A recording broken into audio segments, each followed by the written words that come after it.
My name is Felix. I hope everybody had a nice coffee break now and you're all well awake. Maybe some people just arrived after a longer sleep.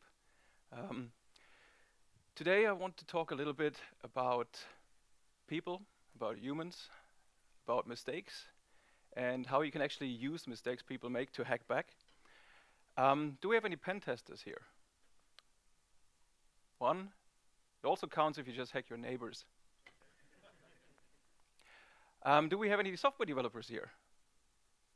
Lots of them. Amazing.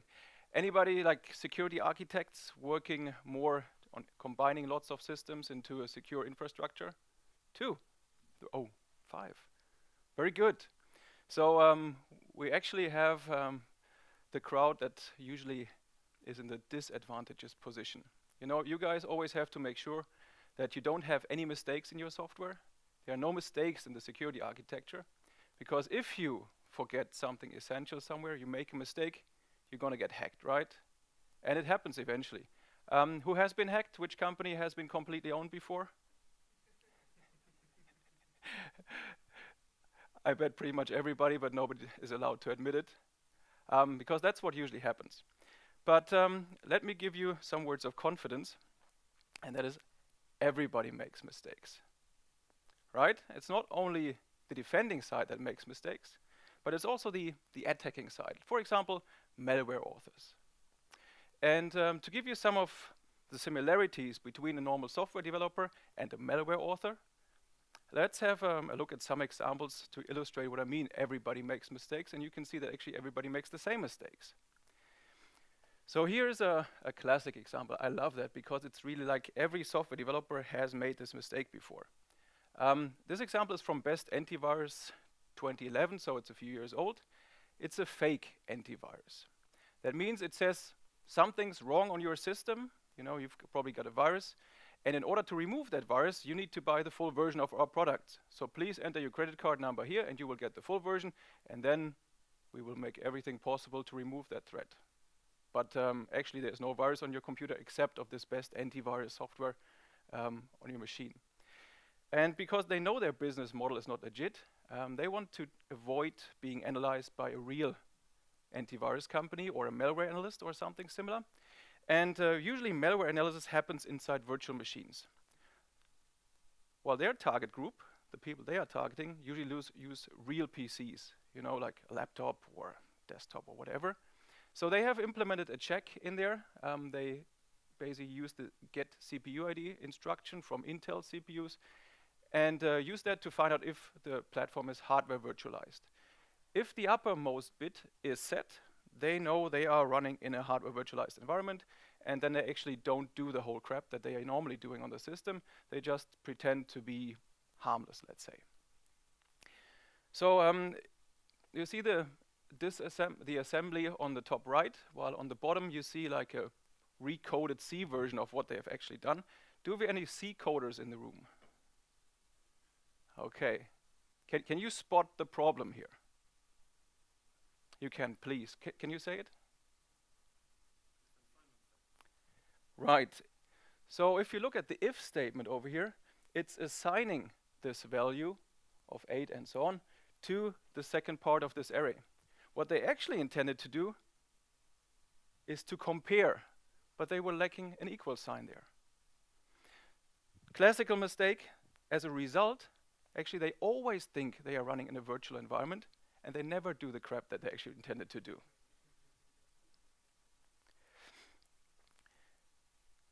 Another example, also a mistake that probably all of you have done, not in the same sense, but I'll get to the point. Configure. It's also a few years older. Does anybody remember Configure? Yay! Old timers. Configure was a very aggressive worm spreading. It spread via an SMB exploit, similar to Eternal Blue, which was pretty hip last year. Or what was the Linux one called again? Okay, I also forgot that. Anyways, so almost 10 million devices were infected, including military. So for example, the French Air Force, they had their planes grounded for 2 days because a flight plan database was infected. All planes were grounded. So perfect situation for an attack from the outside. Fortunately, that never happened. The British Navy was also infected. They said we were a bit more lucky. We only had 2 devices infected. Does anybody remember what those 2 devices were? Aircraft carriers. So they had 2 of those infected. I'm not sure if they cleaned it up or had to reinstall everything. The reason why Configure was so successful is because it randomly chose the next target. And the routine that actually created the next target looked like this. It was using the Windows rand function, which creates a random number. And because the Windows rand function only returns a word, you basically need 2 of those.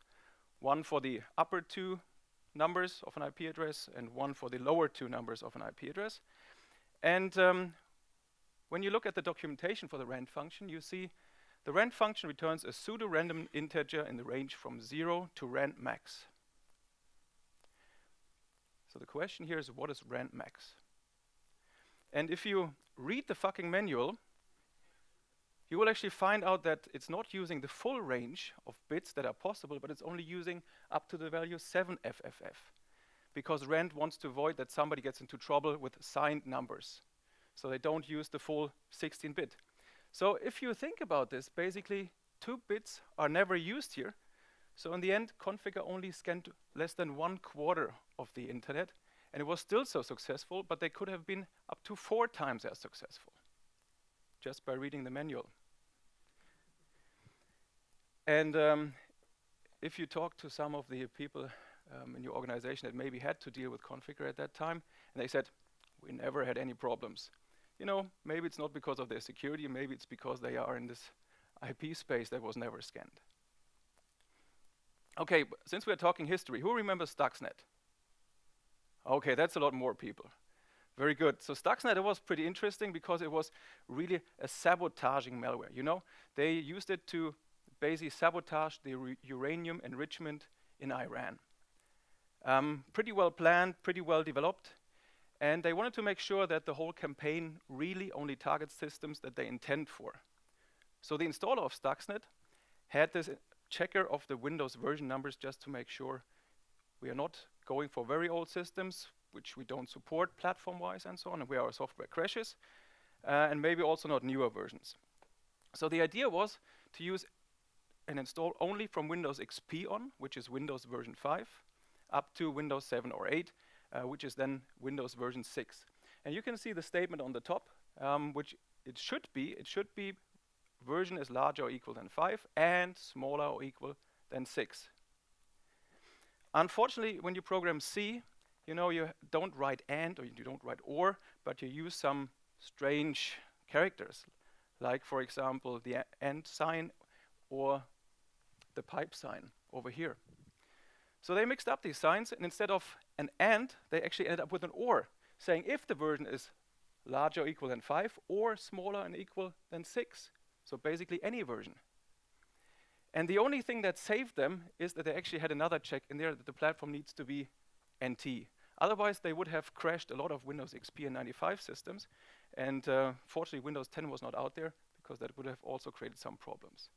So mistakes that a lot of people have done, a lot of us have done, but if you have them in the context of malware, they can screw up campaigns. Let me give you some other information. This is more from the information leakage side. The Kiryas spam botnet, one of the biggest spam botnets out there, pretty sophisticated infrastructure, using multi-tiers, similar like a peer-to-peer botnet or peer-to-peer network. And it had a lot of functionality which was pretty hard to analyze. A lot of code, and in order to get the details out, you had to spend weeks, if not months, of reverse engineering time. But fortunately, they included actually a debug switch in there. And with this debug switch, you would suddenly get a new console where it would print out in very nitty-gritty detail all the things that it would do. And I can tell you this is just heaven for reverse engineers. Because for every function you step through, it will output you all the data and everything it does. It's fantastic. Here's another example of information leakage. Energetic bear. Coming from Russia, definitely used in target attacks, mainly targeting the energy sector. The idea here is to get all kinds of information about the energy infrastructure, control panels, and so on. Actually, I think 2 years ago, there was an attack on the Ukraine and their power infrastructure. See some heads nodding. Was that 2 years ago? 2 years ago. Thank you for confirming. So energetic bear is assumed that it was actually the malware for collecting the data necessary in order to do that strike. So the idea was to exfiltrate information, and in order to not let anybody see what kind of data was exfiltrated, they used RSA. You know, military-grade encryption. What kind of encryption algorithm is RSA? Asymmetric. Thank you very much. So asymmetric, that means you have a public key and you have a private key, and you can only encrypt, for example, with a public key, and then only decrypt with a private key. And so what you can do is you can embed the public key inside a malware, encrypt the data, and only the server on the other side, which has the private key, can decrypt the data. The beauty of RSA is you can actually also do it the other way around. You can use the private key embedded in a malware, encrypt the data, and then on the server use the public key to decrypt the data. So it works both ways around. That's also what the malware authors knew, that you can actually use it both ways. What they didn't know is that there are some libraries out there, some crypto libraries, and when you say, I want to export the private key, they also include a copy of the public key. And that's what happened with Energetic Bear. Basically, they were shipping the binaries with both keys. And then, in the end, everybody who wanted to investigate what data was actually exfiltrated could just go take the public key from the binary, and it was actually parsable in there, and then see what data got stolen and even create like collections on the network. Okay, so information collection, it's nice, it helps on the defending side, but it doesn't really help defenders to hack back. So let's have a look at some mistakes that people have made that really ruin parts of your campaign. Who has written on their CV, I have been in the security industry for more than 10 years? One person. Very good, then you're probably the only one who knows this nice malware, the Stormworm, from 2008, first version at least. It was the first peer-to-peer botnet, really sophisticated. So think about this, they didn't really have an infrastructure like a server they would connect to get new commands, but they were using a peer-to-peer network, like BitTorrent, for example. Actually, their peer-to-peer network was based on Kademlia, so closer to Emule. And in order to get commands, they would just push out new files, virtual files, to the peer-to-peer infrastructure. Every infected machine would get those and then execute the commands. But because nobody knew who pushed these new commands into the peer-to-peer network, it was also not possible to find the origin. So very resilient infrastructure. But they also had an HTTP component in there. It was not using curl or any standard library or even Windows components, but they wrote their own custom HTTP client. And unfortunately, somebody made a typo when they created the user agent. Can you spot the typo? Windows. Yes. So it didn't take too long to create IDS signatures for that, right? And they were pretty good. And at one point, the authors found out, damn, there's this signature on our user agent, and it triggers all the time. It seems like our user agent is unique. We need to fix that. And they did. They actually fixed the user agent by removing the last 3 numbers. You can imagine that it didn't take very long until somebody updated the IDS signatures and they were tracked again. Let me give you another example how actually you can use problems in malware against it. Here is SickyPod. Not really known where SickyPod is from. you can find lots of Chinese error messages in the binaries if you look closely. One thing that's for sure, it's a targeted attack. The reason for that is they burned all kinds of 0 days for Internet Explorer, which are quite expensive, in order to infect their targets. So definitely something that has a lot of funding, probably state-sponsored. Again, this piece has some very nice command line arguments that you can use. In this case, it's remove KYS. It was meant as a cleanup tool for themselves, so that they could remove and not leave any traces on the system that there ever was an infection. The beauty of this is, you as a defender, if you get infected and find out it's SecUpod, you can do the same thing. You can also just run the same executable again, and you're rid of it forever. Okay. No malware talk nowadays without talking about ransomware, right? That's what scares people. So let's also have a look at some ransomware. Here's one for Android. It's called Simple Locker. It says you have child pornography on your phone and you have to pay to the local authorities some fee in order to let all charges go. Obviously you don't have that. It also has a command and control server to get some more data. What it does is it basically encrypts all kinds of files that have some value for you, like pictures, for example, documents, text files. And my private story to that is we had an analyst who accidentally got infected with that malware. And he called me and said, Felix, I have a problem. I have basically more than 1 year of photos, private photos, that are only on my phone. I don't have any backups. And these are really worth a lot because my wife is on there, my kids is on there. All this data that's worth a lot of stuff to me, worth a lot of money, actually more than money can buy. What can we do? And I told him, for now, let's stay calm, let's have a closer look at this. And the first thing you do when you look at a ransomware is you look at the file encryption function. And there was a class called Files Encryptor. And when we drilled down on it, we actually found out it's using AES. And you know, when you see AES, the first thought is, shit, that's military-grade encryption. And the algorithm is definitely not breakable. But then we looked, and on the second look, you actually see, yeah, it's unbreakable unless you know the password, which they hard-coded right in the function call. So at that time, you can imagine the mood of our analyst went up and said, hey, you know what? Now I can code my own decryptor. And I told him, well, let's wait a second. Let's also have a look at the decryption function. And the decryption function was also right in the binary. And same thing, AES encrypt, and it also had the password hard-coded. So the only thing our analyst had to do is basically take that class out, put it into his own main routine, and call it. And all his phone was clean again. So he was very happy. Let's have a look at something for PCs, another ransomware, and that's a pretty nasty one.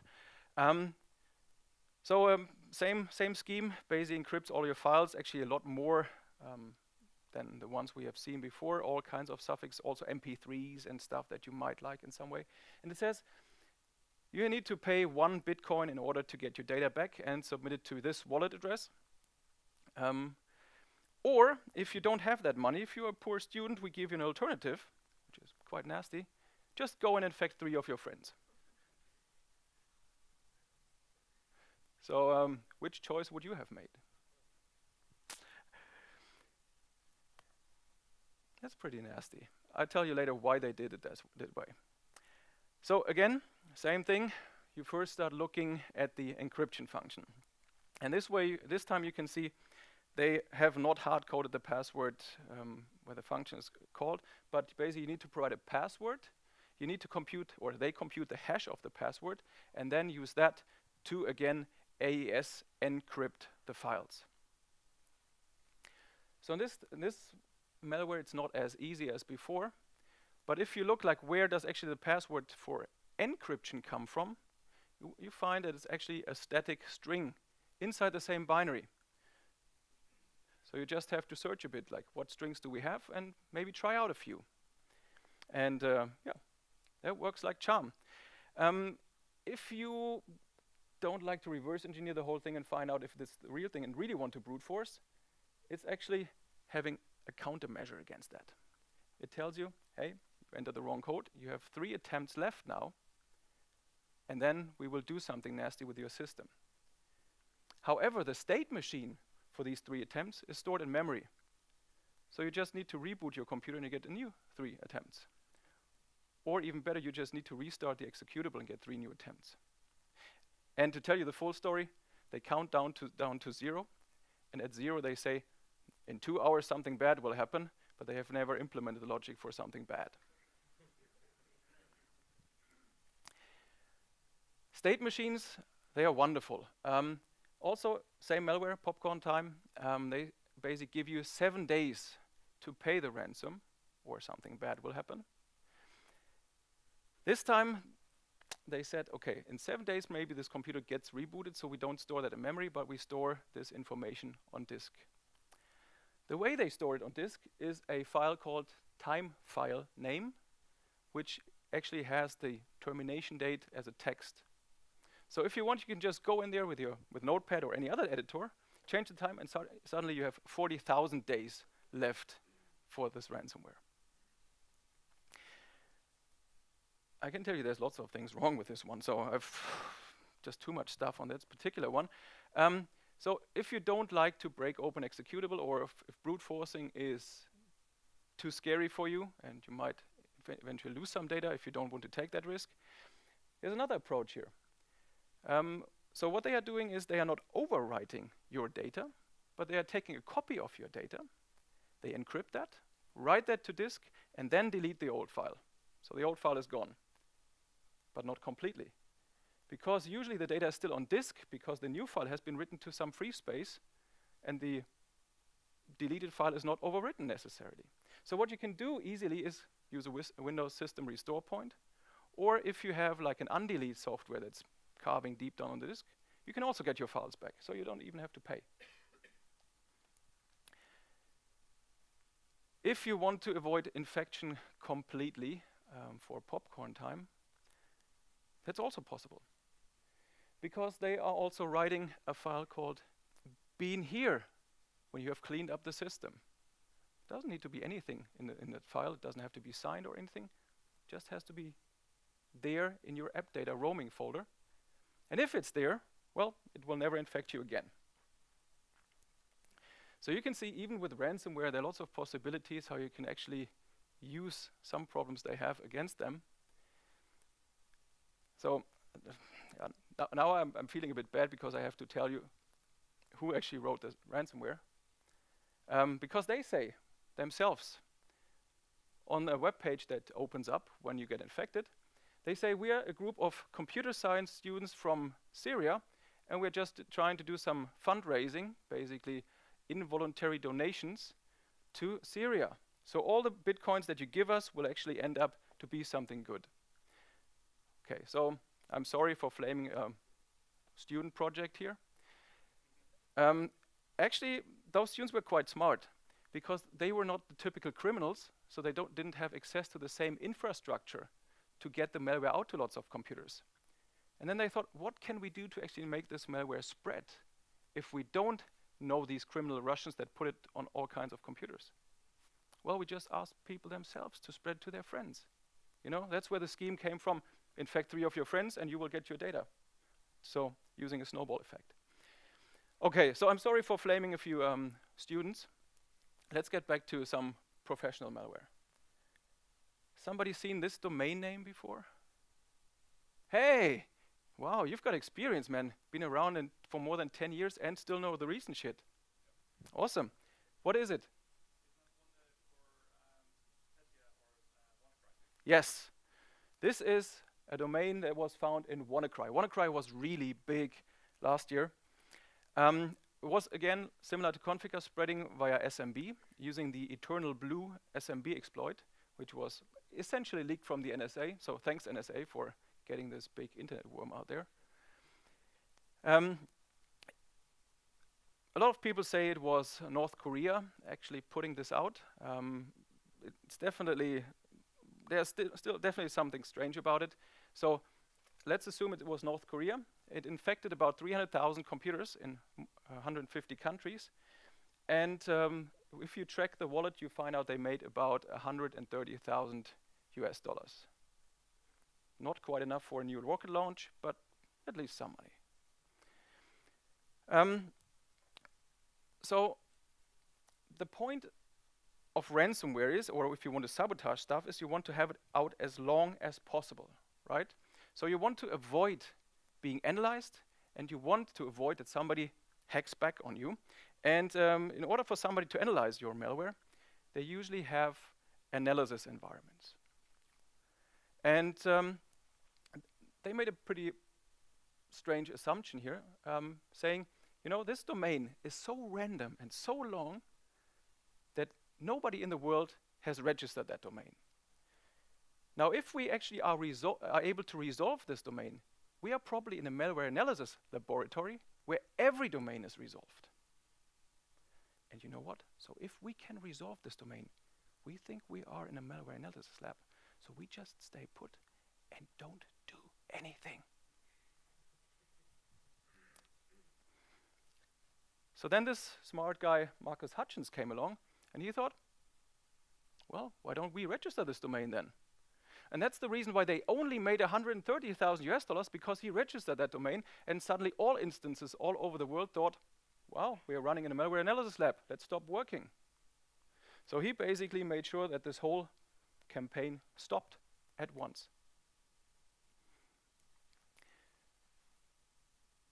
So I'm not sure if all of you consider this hacking what we had so far. So let's move more into the space of what people really consider hacking, starting slowly, I have to admit. Here's an example from a Zeus drop zone. Zeus is a pretty famous banking Trojan, and it uses MySQL usually as a backend, MySQL databases. And for this particular one, if you went to their command and control server and just appended /phpMyAdmin to the URL, you would end up at this screen. So they used that to set up the whole database, but they forgot to set the root password, which means everybody gets access to that page and full access to their database, including all of the reports, all of the stolen banking data, credit card data, certificates, anything that they have stolen from somewhere, accessible to anybody just knowing the URL. When we came across this, we thought, they're probably going to fix that at one point, because we also know that a lot of researchers try that out, /phpMyAdmin suffix, and we want to make sure that we actually get access to that panel for a little bit longer. Fortunately, there's a user table, and if you look in the user table, there was just one entry and an MD5 password. And talking about good and bad passwords, we thought, okay, we probably have to get a rainbow table from somewhere and have a look. Maybe after a few days we find something. But actually we only had to Google because the password was stronzone. Not sure if anybody speaks Italian.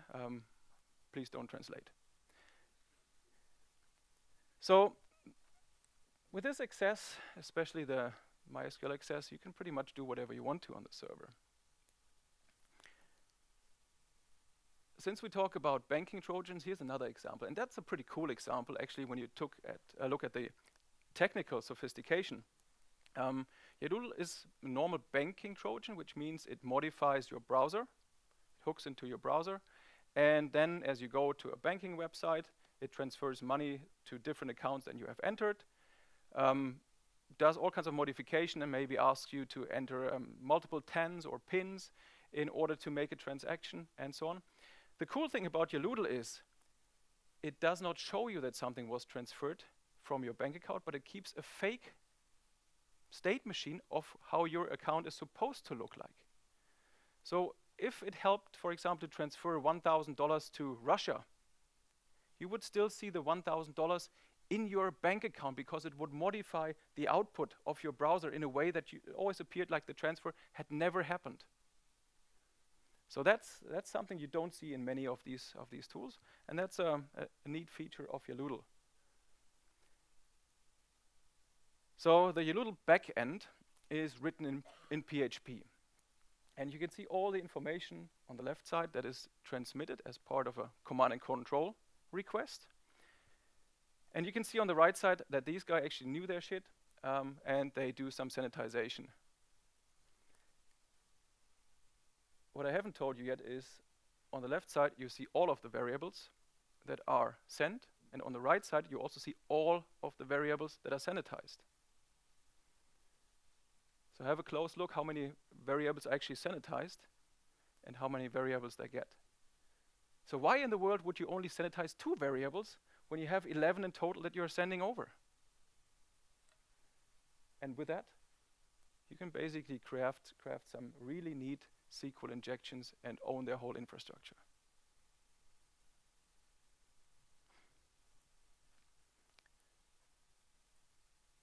Has anybody ever been infected with a mobile malware?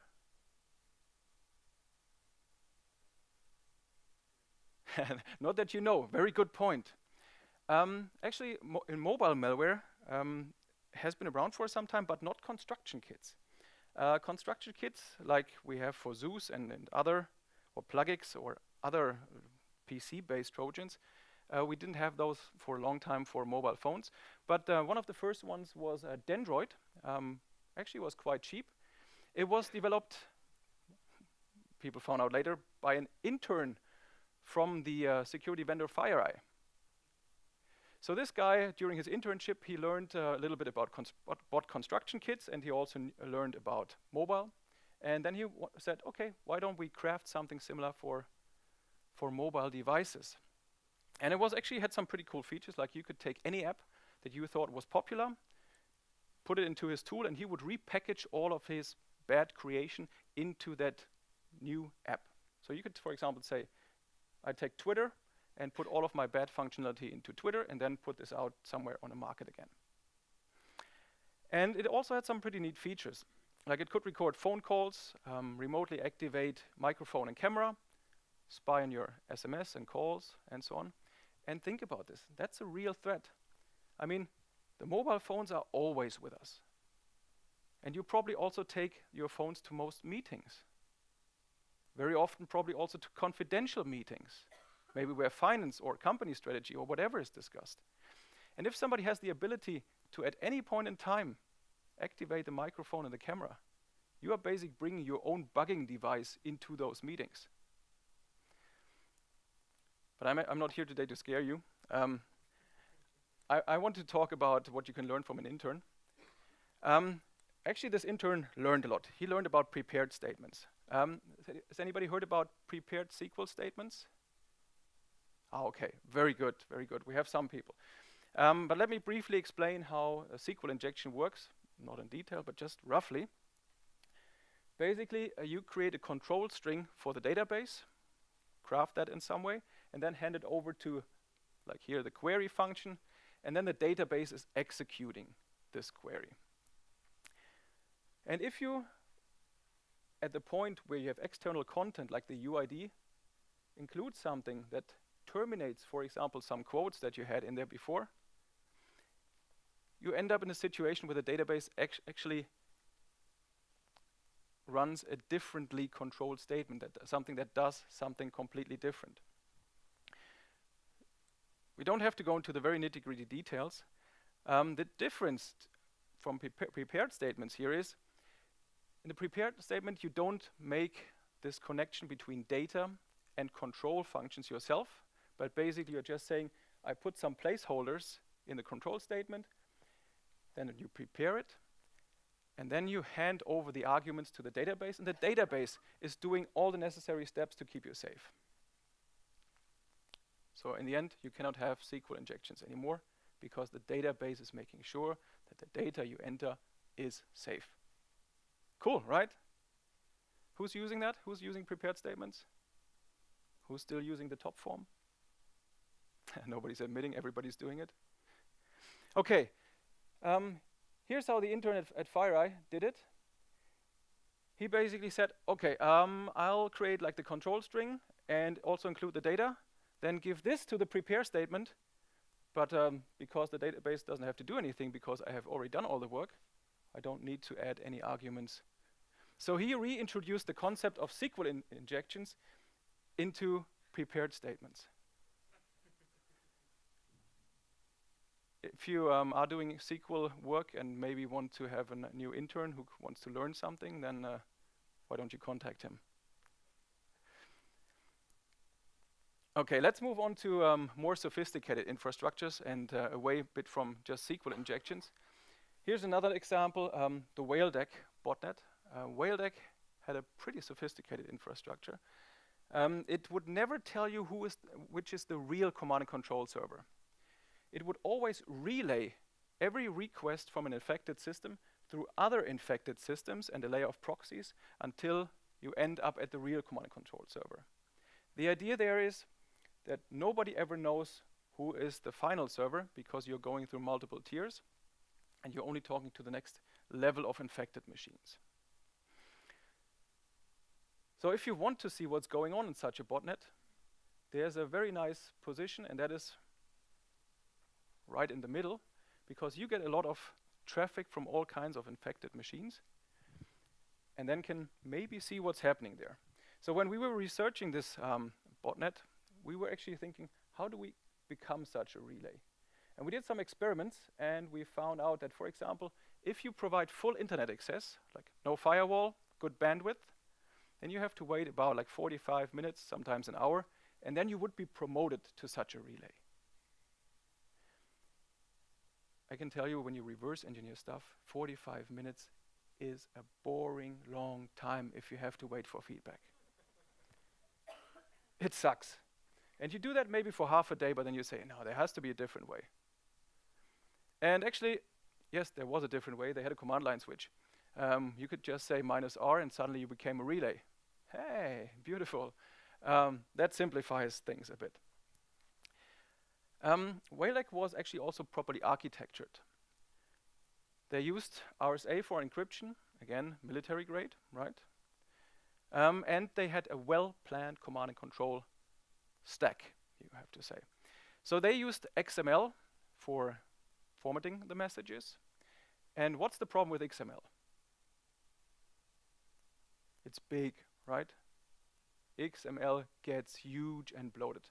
So how do you deal with data that's huge and bloated? Well, you just compress it. So they took XML, bzipped it, but bzipped is still something that everybody can read. So you need to add some level of security, and in that case that was AES, and the keys were exchanged using RSA. So best practice, military grade again. But they wanted to use HTTP connections, because HTTP traffic, that's kind of not suspicious. If you create your own custom binary protocol, that's usually held up by firewalls, next generation firewalls and so on. So in order to get binary data through HTTP connections, they used base64. And because base64 by itself is not supported by HTTP, they also needed to URL encode it in some form by exchanging a few characters. So then they had like a beautiful stack that fit all the requirements. Okay, looking a bit at the encryption. So they had pretty much 3 keys. 2 were hard-coded for exchanging relay nodes and for exchanging client RSA keys to the server. But the important one is actually the session key for command and control traffic between an infected system through the whole chain to the command and control server. And we observed that key for some time. Actually at the top down here, you see the session key for January. In the second line, you see the session key for February. In the third line, you see the session key for March, then April, then May. And you can see that actually the key never changed. And stuff like this happens when you create a threaded server, and some threads, like Windows, they don't see the random number generator. So you always end up with the same beginning seed, and if you create a new random number and new keys like that, you always end up with the same key. And they didn't seed it. So what we did, we created a decryptor and told our friends we can break RSA because we can always extract the session key. They were pretty impressed until they found out that we were just playing them. Okay, so now we are man in the middle. We can crack open their crypto, and we can actually encrypt as well because we know the AES session key. Then we started investigating what is actually inside the command and control protocol. And we found out that they are downloading pictures in there. And I wanted to share a little bit about the picture we found here. But this is not really for everybody. So if you have problems with bad pictures, please close your eyes now. Seriously, this is not for everybody. There was the picture they were sending. US politician in his best form. When you reverse engineer, I tell you, you're always interested in the naked truth. So we didn't see the whole naked truth yet. We wanted to know what's actually under his pants. And we did find something there. We found a signature and an XOR encoded version of a binary, which would then be downloaded, decoded, and then executed on the infected systems. So there are 3 problems here now. You can easily become man in the middle. They have screwed up the encryption, even though using RSA and AES, because of not thinking about the random number generator that's creating the keys. And third of all, there's an easy way to create payloads, just using some simple XOR. So putting this all together, you can actually push your own cleanup utility to all infected machines and do all kinds of other things. You can also divert the infrastructure and then take over the whole botnet. And actually we did so, and there are still some infected machines reporting stolen passwords to some of our sinkholes.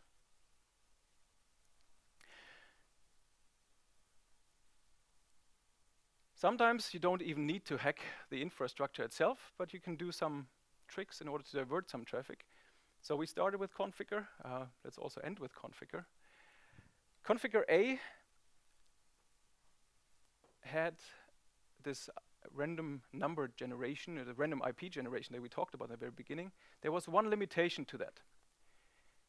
It was using a GeoIP database and looked up the IP it randomly generated. And if it found out this next IP address I want to attack is in the Ukraine, I'll skip it. I'll move on to the next one. What does that tell us? Do we have any analysts here, like political analysts? Because they always tell you, it's not that easy, my friend. It's more likely that it's actually the Russians trying the Ukrainians for creating something like that. And if you look at the current political situation between Russia and Ukraine, it's highly likely. Or if you know how smart Trump is, then you can also say it's Trump blaming the Russians for blaming the Ukrainians for creating a conflict there. Could also be that North Korea is trying to blame America for blaming Russia for blaming the Ukrainians. But let's not go into these details. The database that they were using is from a company called MaxMind. Has anybody heard about MaxMind? Yeah, some people. So MaxMind, because there were almost 10 million machines infected, they were DDoSed involuntarily, because every instance of configure would download the full database, extract it locally on disk, and then run these queries. So MaxMind, they had to take their database down and move it to a different location, not the hard-coded URL that configure was using. And so they only served a 404. And then we went to MaxMind and said, you know what? We've crafted this rather small variant of your database. It's just 36 bytes in size. And it tells that the whole internet is in the Ukraine. And you know what? That really worked. Suddenly all configure A infections stopped. And by the curve, you can see how infections went down over time. So to sum this up, attackers, they usually exploit bugs in our systems. They exploit bugs that you, by accident, have in your software, in your architecture. But all software contains bugs, not only the ones that is used on the defending or productive side, but also in malware. And there's a lot of stuff you can learn from the mistakes they make. But the key message is, don't be afraid. There are always things, always ways you can hack back, and it's a lot of fun. Thank you.